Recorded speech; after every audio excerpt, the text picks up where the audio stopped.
I'm Jenn de la Vega. And I'm Clara Park.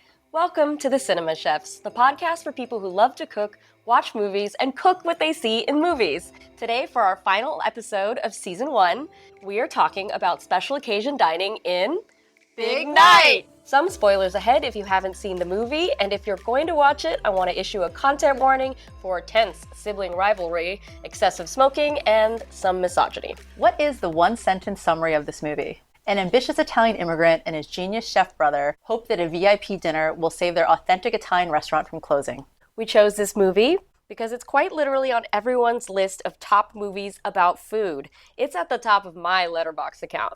Written by Stanley Tucci and Joseph Tropiano, directed by Stanley Tucci and Campbell Scott, this film came out in 1996 and stars Tucci, Tony Shalhoub, Minnie Driver, Ian Holm, Mark Anthony, and Isabella Rossellini. The film was nominated for so many different awards, ultimately winning awards for screenwriting at Sundance, Best First Film by the New York Film Critics Circle Awards, Best Supporting Actor for Shalhoub by the National Society of Film Critics, Excellence in Filmmaking by the National Board of Review, and Best Screenplay and Best New Filmmaker by the Boston Society of Film Critics. Did you know there's also a cookbook based on the movie? Yes, I do own this. I actually own this book. I must admit that the book is a fairly recent edition. I picked it up at some used bookstore way before this podcast was remotely an idea in either of our minds. I first saw the movie right around the time it came out.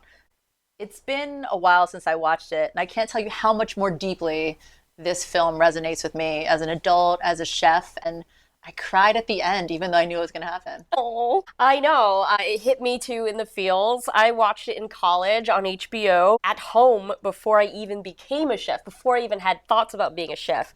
It was part of my culinary awakening. Absolutely, absolutely. And I keep thinking about how ironic it is that a restaurant like Paradise, which would absolutely kill today, super authentic, you have this super genius chef only doing the most authentic recipes, super handsome young Stanley Tucci as front of house. I mean, forget about it. Like, you are printing your own money if you open that today. Seriously, it would hit in Brooklyn so easily. Diners today are looking for an authentic dining experience. You have to imagine that in 1950s Jersey City, they weren't familiar with risotto, Timpano, or Fiorentina sauce. No, I would eat everything they serve at that restaurant in a heartbeat. So let's get to the main event, the dinner for Louis Prima. Yes! I totally forgot that they highlight the different courses with the title screens. Yeah.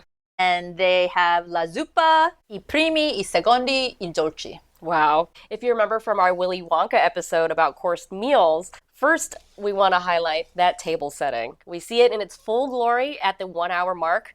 They literally transformed their tiny restaurant into one giant banquet table. You got your soup spoon, your dinner spoon, 3 glasses for wine, another wine, water. We've got flowers from Anne, from Allison Janney's character. Yes. We also really love the white knitted tablecloth. I don't know if you saw that detail, but it's not just a white iron tablecloth. It has a knitted one on top of it. Very Italian. Yes, and the table sets the scene for this extremely special occasion. Absolutely. I think a great tablescape sets the mood for any special occasion. It's why the glassware, flowers, and plates at fancy restaurants are always so nice. You're setting the mood, the ambiance. In Korean, you'd say the 분위기. We're learning Korean now. You had mentioned in episode 5, our Willy Wonka episode, that setting the table the night before is a great hosting hack. Yes, it's one less thing to think about, and I think it's actually implied in Big Night that they had set the table way before the guests had arrived. It was one thing you could check off your to-do list and not worry about anything else. But did you catch that line from Pascal, though? What'd he say? As soon as he sees the gorgeous table, he shouts, "It's like the Last Supper," which is crazy foreshadowing because he goes on to betray not one, but both brothers. Judas! Oh my God, I'm still breaks my heart even thinking about it now. But in fun news, I love that Tony Shalhoub's love interest is Allison Janney. Yes. I totally didn't even register this the first time I watched this. And I'll be honest, I didn't watch The West Wing when it first came out. I watched it much later. So I think that's why I didn't clock that it was Allison Janney. She is so good at anything she does. And as the flower shop lady, she brings the extra special bouquets to the dinner, which I thought was just so sweet. And then just the comic relief of Tony Shalhoub climbing into... He is such a nutcase in this film. He's such a nutcase. When he's so awkward and doesn't know how to flirt, he just, I don't know, walks into a flower case or just like walks into the wall and tries to melt into it. He's so ridiculous. He can't, like, he wants to say so many things to her and he's like, hi, I'll take the flowers. Bye. So speaking of flowers, they can add elegance and beauty to any table. I think people should know that they don't need to go to an expensive florist for flowers. I'm a fan of a bodega flower or even dried flowers. You can use them again. Or head to your farmer's market. There's usually a flower vendor there as well. No, me too. I think even seasonal fruit in a nice bowl can be, with some leaves, can be a really nice centerpiece. A bowl of lemons can be really beautiful. I did a centerpiece with holly leaves and berries at my parents' for a Christmas dinner one time, and they have a holly tree outside, so everything was totally free, but you can get a little bit more creative. I think I put a candle in the center. Very nice. Candles also add to ambiance. Gorgeous, low lighting, and relatively inexpensive. You can pick up candles or tea lights at pretty much any craft store or online. Clara, do you want to know a trick? I would love to know a trick. So at big events, when you have a lot of tea lights for the tables, we put a little bit of water at the bottom of the glass vessel so that the wax does not stick to the bottom. So at the end of the night, when the candle has completely burned out and there's a pool of wax, you don't have to stick a knife in there to jam out all that hardened wax. Yeah. If you have a layer of water, it'll just pop right out. That's really smart. Mm-hmm. Learning tricks every day. Jen, what if someone doesn't have nice silverware or glassware? Well, I think mismatchy vintage is still cool. I go to a lot of thrift stores to check out the 99-cent silverware bin. Nice. You can also get really cool plates. I always try to go for florals and simple whites. But yeah, it's a good solution and it's cheap. What about you? I think aesthetics have taken over everything. So I think you can go to a place like Target and get really beautiful plates or silverware or glassware, but I think my favorite place is TJ Maxx, Home Goods. Really? You can get really nice stuff like Riedel glassware, Villeroy and Bach, 50% off. What? I think you have to go in with like a treasure hunter mindset. Honestly, the bulk of my really nice stemware is from TJ Maxx and Home Goods. That's awesome. We've covered the table, the flowers, and now we move on to the menu. How do you go about planning a special occasion menu, Clara? I think like Primo. You look for a showstopper like the Timpano, but you also need to take into account people's dining preferences. Yes. These days, people have various allergies, likes, and dislikes. I'm actually hosting a brunch soon where one person doesn't eat seafood, one person doesn't eat meat, and then I'm allergic to oranges. So no salmon Benedict or mimosas that day. How do you deliver on a delicious meal for a table of vegans, vegetarians, and carnivores alike? The answer is very carefully. I might choose dishes that can be easily modified. Something like a starch. Like we would have potato and make it completely vegan in case there's a vegan at the table, but a person who eats meat will still be able to eat it. Absolutely. And I think also if you have a really flavorful marinade that you can use for like chicken, pork, fish, tofu, eggplant, portobello, the hard work is the marinade. Yes. And then you can kind of let it do its thing for whatever your entree is. And then I think also sauce on side. That is always good, yes. Maybe you have a, aioli that you really like and you have a vegan at your dinner. You could put the aioli on the side. You could also get vegan mayo and then make a side for the vegan. But I think using versatile marinades for a variety of proteins and applications is a great way to kind of stretch a main course. And then having sauce on the side, you kind of leave it up to the diner to figure out what they can and cannot eat. Yeah, the best way to approach it, if you're worried about having too many versions of something, is start with the most difficult allergy or restriction. So I always start by making a vegan sauce. So I don't have to make two. Sometimes I'll make two if I have the time, but if you really want to streamline everything, start with the vegan sauce or marinade and then build from there. Absolutely. And I think, when people think vegan marinade, they're like, oh no, it's vegan marinade, but it's easier than you think. Right. Olive oils, vinegars, herbs, spices, garlic, onion, what have you, 100% vegan. There you go. So I would say most marinades tend to be vegan anyway, but then they get thrown on proteins and that's what makes them not vegan. Jen, what is your best show-stopping dish? Let's see. Well, kamayan is not a dish, but it's a style of eating. It is a show-stopping big display of rice on a banana leaf lined table, and then we pile on proteins over each section of rice, and so you eat with your hands. It's a really wonderful Filipino style of dining. But I gotta say, my biggest showstopper has been mole turkey. Really? Mm-hmm. I think most people who are listening will say that their show-stopping dish, or the biggest thing they've ever made, was a Thanksgiving turkey. Absolutely, absolutely. But my trick for that is I actually don't make whole birds anymore. Spatchcock? I buy only the parts that I know I'm going to need because I tend to have smaller Thanksgiving meals. Okay, that is a good tip. So if everybody wants a leg, I'll just buy a bunch of legs. No way.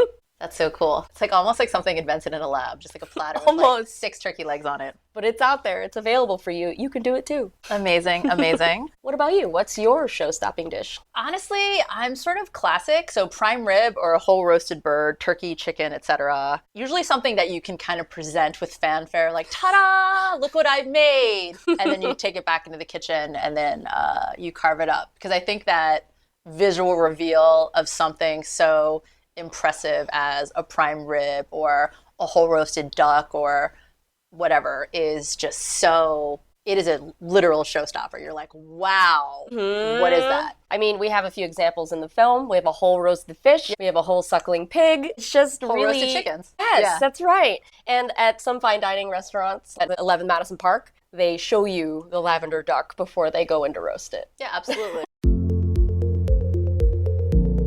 Hello, listeners. Clara here. Hope you're enjoying our podcast. If you are really enjoying it and want to support the show, become a member on Fourth Wall and take a deeper dive behind the scenes with us. We share recipes, cooking tutorials, and take you on the road as we explore film locations and more. As a paid subscriber, you get access to insider knowledge, but also help us pay for editing, web hosting, and other services that make our podcast possible. Join us at thecinemachefs-shop.fourthwall.com. That's The Cinema Chefs, all one word, -shop.fourthwall.com. Remember, you can become a better cook just by watching a movie. Don't forget to rate and review the podcast on Apple, Spotify, or Pocket Cast, or wherever you stream your favorite podcasts. Thanks for listening. Let's get back to our conversation.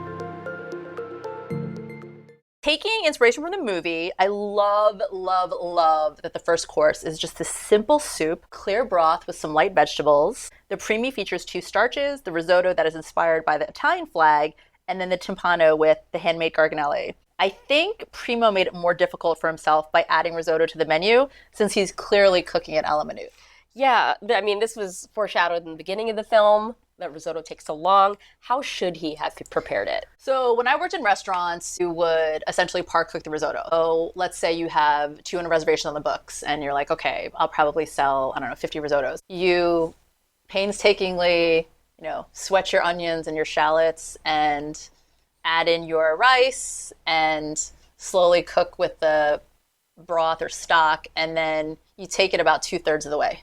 And then you empty it out onto a parchment lined sheet tray, and then you put X's in it to help it cool down faster. Creating more surface area. More surface area. And then you would let it cool down in the walk-in. And then when you were ready for service, you just take these cold clumps of par-cooked risotto. And then it went from like a 30-minute pickup to, 5-10-minute pickup.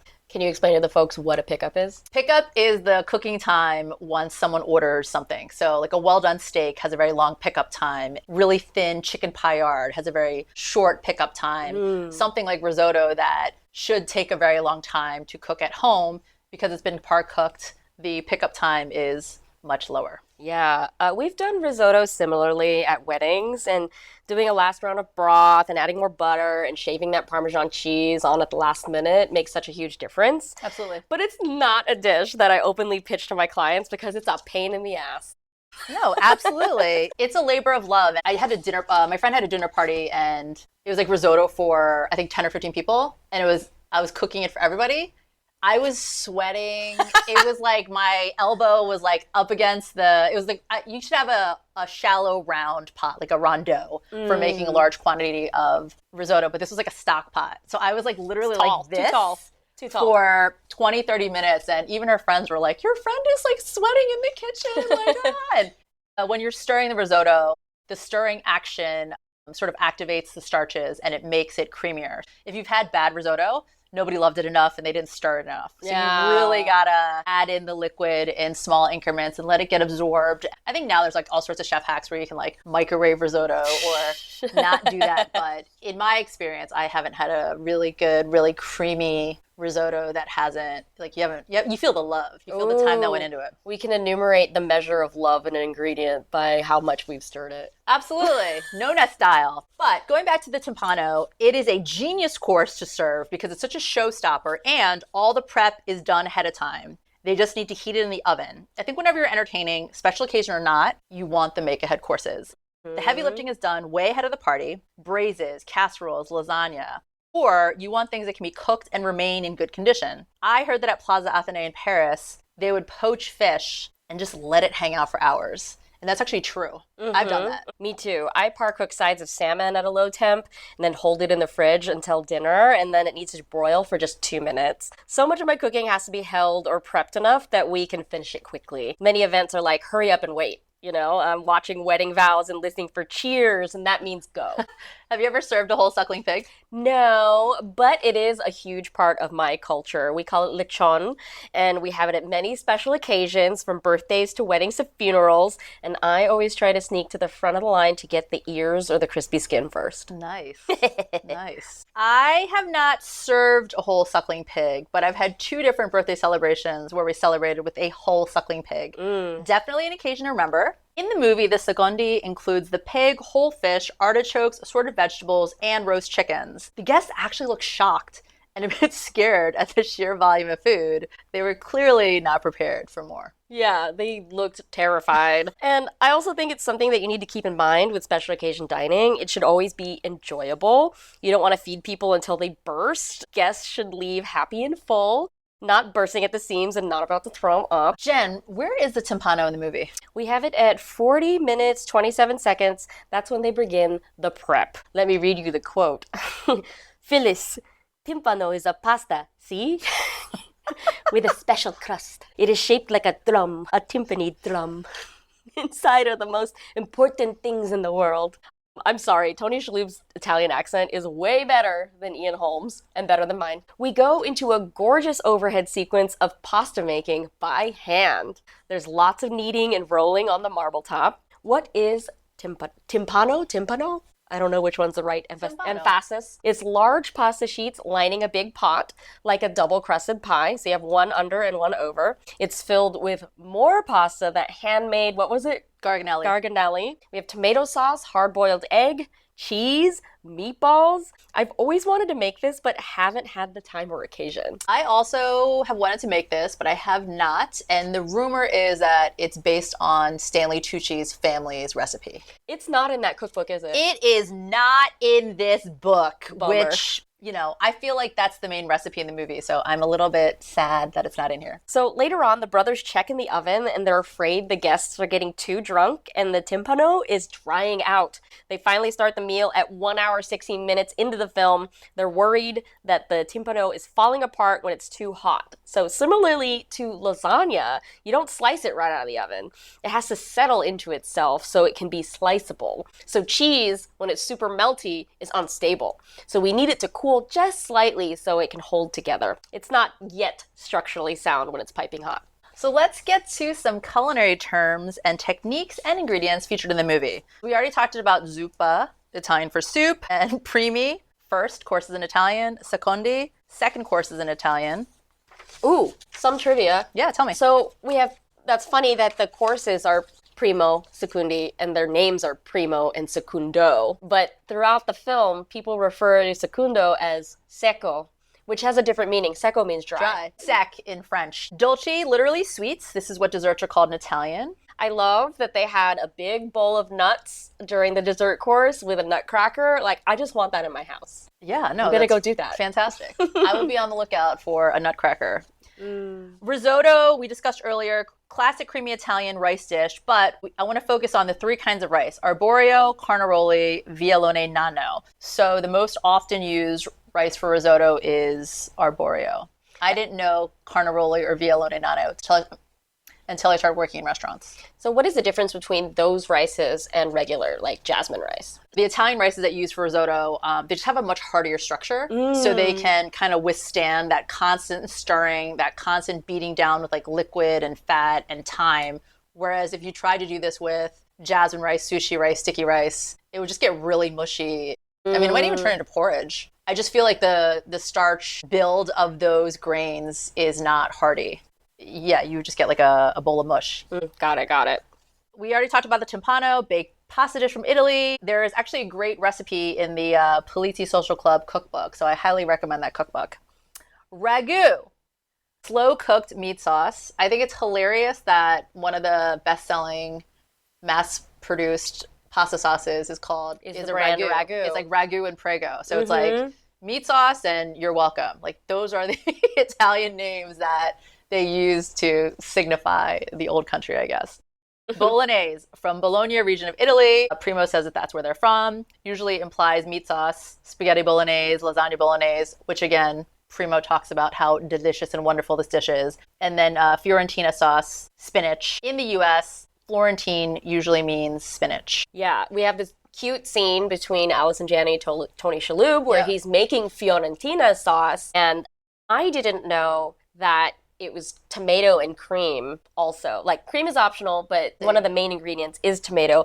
So the U.S. bastardization of Florentine is just spinach. That's our understanding of it. But there's more components to it. I mean, that totally makes sense. And it totally makes sense that the Americans would have taken one aspect of it and simplified it a little too far.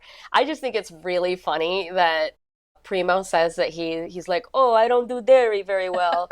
And then she goes, oh, I love cream. We can add cream. As anyone out there knows, when someone is interested, they will pretty much agree to whatever you want. All right. Where is the best place to have a special occasion meal in Philly, Clara?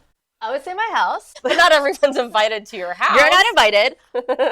All kidding aside, I often recommend Fork or Vernick for special occasions. Really good food and service. What about you, Jen? Well, for that whole suckling pig experience, I love Woo's Wonton King in Chinatown. Make sure you call ahead. They need like 48 hours of notice. I can't believe I'm saying this, but my family really loves Carmine's in Times Square and Maggiano's on the West Coast. The value. I know. It's because the portions are so big and they can seat a lot of us. So we're always going home with multiple bags of to-go boxes. Amazing. And our favorite place in the Bay Area has been Uncle Chung's in El Sobrante. It's a Szechuan-style, family-style dining place. We've been going there for decades. It's a white tablecloth. They give the kids cocktail-looking Sprite with a little monkey hanging off of it. I love that place growing up. And lately, my parents just really love meat. They've been going to Greenfields or Fogo de Chao.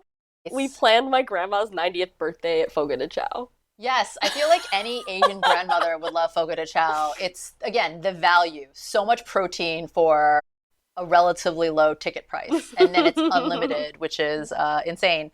Actually, my brother and I went to Brazilian barbecue. And, you know, it's the green. The green ticket is yes. The red is no.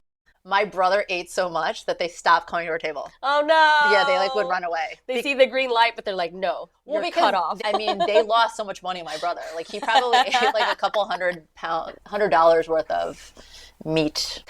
Listeners, viewers, can you share your favorite special occasion restaurant in your town or your secret tips for special occasion dining in your home? That's a wrap on season 1 of The Cinema Chefs. We encourage you to listen to all of our episodes on repeat until we return for season 2, date TBD. I can't tell you how much fun I've had making this podcast, and I hope that you learned something about cooking, about ingredients, and feel a little bit more confident in the kitchen.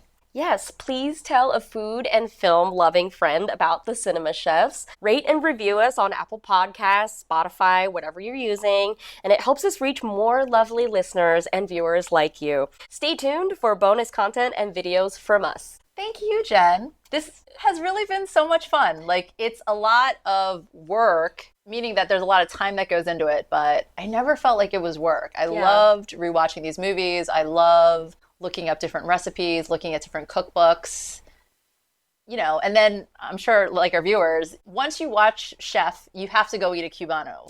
Once you watch Phantom Thread, you need an English breakfast.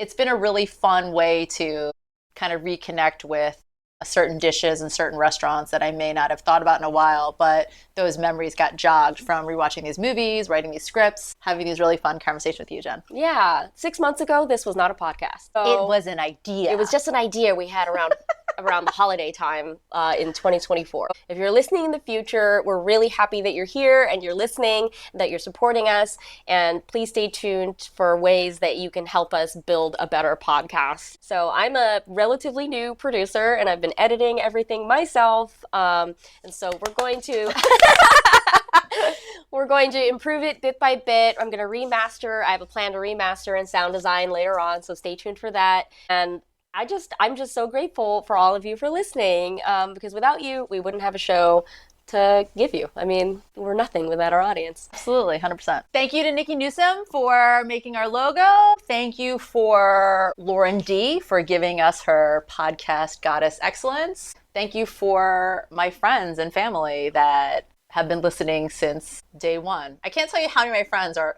literally caught up on every single episode. As soon as an episode drops, they're like, Clara, I'm going to listen on my drive home. I'm going to listen, before I go to bed. And that means everything. I'd like to thank Jennifer Cohen for introducing us. Yes, that's Jen. You brought us together. Yes. So thank you from one Jennifer to another for bringing us together. And now we have a podcast. It's all thanks to you. And Jen knew. Jen knew.